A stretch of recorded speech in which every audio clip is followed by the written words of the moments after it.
Welcome back to New York. I'm Brent Musburger along with Irv Cross. And Irv, we have the gentleman, our friend the Greek, who assured us this was going to be one of the lowest scoring games of the year.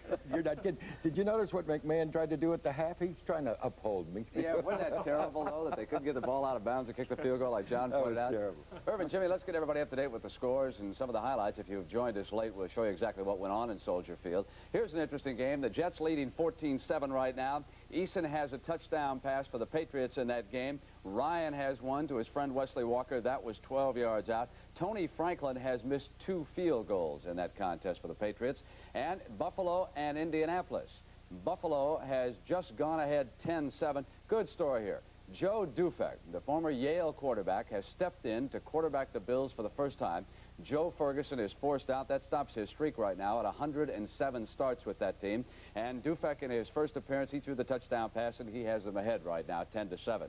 Cleveland and Kansas City, tough defensive game. The Browns leading it by a field goal over the Chiefs. And Jimmy said that Miami right now has to be rated as the top team, even better than the Raiders. It's 19-7. They look excellent again. However, there is one note that is really going to affect the Dolphins.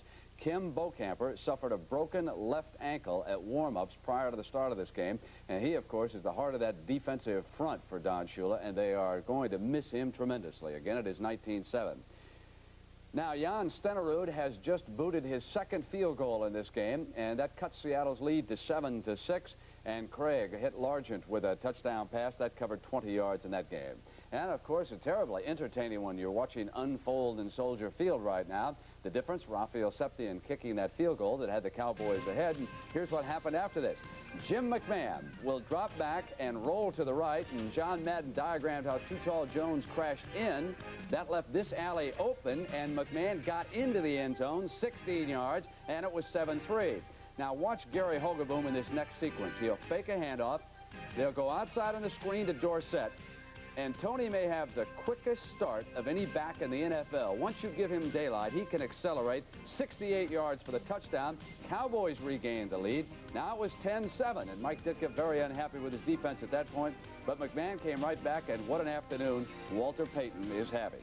He carried 20 times for 130 yards, and now he is just 92 yards short of the great Jim Brown. Jimmy, you cannot say too much about one Walter Payton. He's the greatest runner. He's not a halfback. I mean, not just a runner. He's a halfback because he can pass, he can run, he can block. He does everything, and he's a super young man besides. Would you like to wager a guess as to what is going to happen in the second half, or have you decided? It's going to be very close and a very low-scoring game. Irv, this has been kind of a wild year for running backs in general. Well, a lot of fun plays, Brent. You know, the hot dog artists in the NFL have been told they can't dance on the field this year. So instead, some players are marching to a different drummer and coming up with razzle-dazzle plays that keep things moving at a ragtime beat. And it's a fake. The fake is in vogue throughout the NFL this year. The Rams didn't get a kick out of Bengal punter Pat McInerney. Instead, he passed for a long gain. And the Lions dusted off an old favorite, the flea flicker, and caught Minnesota's defense off guard last week. But the real trick is when to resort to these gimmick plays. I think you got to see a spot to want to use those. You've got to also think that would work for some reason, and then you got to find a place in the game where it fits in. So it is not just something you go out and say, hey, here's a gadget play, let's run it. You just try to keep your teams off balance, and you put in a trick play here once in a while, but that does add a little bit of extra excitement into a ball game.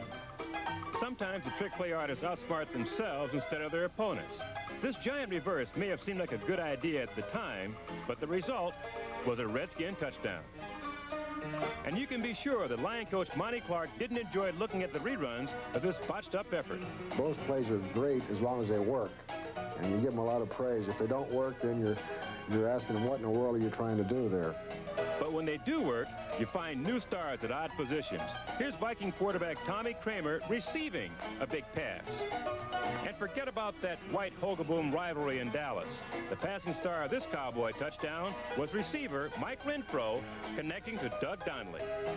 I thought that ball had helium and it just wouldn't come down, and it doesn't matter how it comes there, though, I guess. I don't think Danny or Hoagie are worried about my talents, but Steve Pallure, our third-string quarterback, might have a little problem. He might move to 14 this week. I tell you, There are 4 gadget plays running around the league this afternoon, and they all failed miserably. If they don't go well, of course, they backfire on you. Brent, Tony Easton's having a big day. Absolutely. He says, Irv, if all of those halfbacks are going to throw the ball, I'm going to run it a little bit. And he has just dashed into the end zone from 5 yards out now. The extra point is good. Patriots and the Jets are tied at 14. Of course, Easton is out of Illinois, and yesterday we saw another good Illini quarterback, Jack Trudeau, and his coach, Mike White. And White believes that Trudeau someday will also be a star in the National Football League. And we'll continue here with the NFL Today on CBS after these messages. The National Football League lost an old and dear friend this week when John Facenda passed away in Philadelphia. For 2 decades, Facenda was the voice of NFL films, and it was a voice that left an unmistakable impression on all those who heard it. And as they say in Tinseltown, roll 'em. John was a pioneer in television news starting in 1948. He anchored and reported for WCAU-TV in Philadelphia until he left on a typically cheerful note in 1973. Be happy for me, because I am content. But John did not leave broadcasting. His voice still carried into the homes of football fans. It was a voice you could not forget. Commitment to excellence, the motto of the race. We would get letters here at NFL Films, the voice of God, or the voice of doom, or the retreat from Dunkirk voice. People had so many different, they didn't know his name, but they knew the voice. The sound of his voice is as much a part of the National Football League as the roar of the crowd and the crunch of helmets and pads. And the legend lives on. I'm John Facenda. Irv, you, of course, knew John very well over in Philadelphia. Was he a big fan of the Eagles? Well, he's a big Eagle fan, and, of course, one of the most gentle people they ever want to meet. We're going to miss him. He'll really be missed, won't he? All right. Irv, we do have an update right now from around the league. We have one more score that just occurred. The St. Louis Cardinals on a touchdown pass from Neil Lomax, 22 yards to Marsh. And now they have pulled to within 5 points of the Dolphins. It is now 19-14 there in the second quarter. I'll send you back to Soldier Field right now, and here's Pat Summerall and John Madden. Pat? All right, Brent, the situation here is the Cowboys lead the Bears 17-14. Just to add to that tribute to John Facenda, I knew him quite well, John, and he did the highlight films. Almost all the teams, including your Oakland Raiders, requested that he do the highlight films. They just wouldn't let anybody else do it. That's what we said. You know, they had different producers and writers and directors, but Al Davis always said one thing: we always want the voice of John Facenda. So we send our condolences along with everybody else. John, let's get back to what's going on here at Soldier Field. The Bears let the clock run out, a chance to tie the game just before the end of the first half. Right, the Bears really played very well in the first half. They did everything to at least be tied. Bob Thomas missed one field goal. Then at the half, I really felt that they didn't do a good job there, that maybe running the first one to Peyton was okay, but I think they had a pass on second down. And then on that third down, if you're going to throw the ball, you have to get it out of bounds or in the end zone. You can't complete a pass and then let the clock run out. It's 17-14 Cowboys, and if the first half is any indication, we're in for a great second half of football here at Soldier Field.